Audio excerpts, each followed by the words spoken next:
mild weather we're seeing and even warmer temperatures in the forecast, there's a chance this year's American Birkebeiner won't look anything like this. But organizers down in Hayward tell us for now at least the race is still a go for February 24th.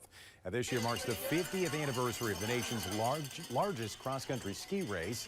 It debuted in 1973 and has two premier cross-country skiing events, bringing thousands of people from around the world to Hayward, Wisconsin and Cable.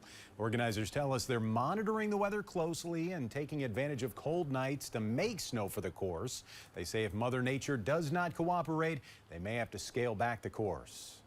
We've got a really good plan. Our staff is hard at work, especially that trail crew out there, planning what is it we could do to create some sort of loop, some sort of other opportunities such that if Mother Nature doesn't come through in the next month, we're going to do everything we can do to make sure there's a 50th anniversary of the American Birkebeiner. Awesome. Fingers crossed. The last time the American Birkebeiner was canceled due to weather was back in 2017 when temperatures reached the mid-60s. Hopefully that doesn't happen this time around. While the Birkie is still a go as of now, late word tonight the weather has canceled the Hayward Lions Club pre-Birkie ski race. It was scheduled for next Saturday. Organizers say all entries are going to be pushed to next year's race. And the warm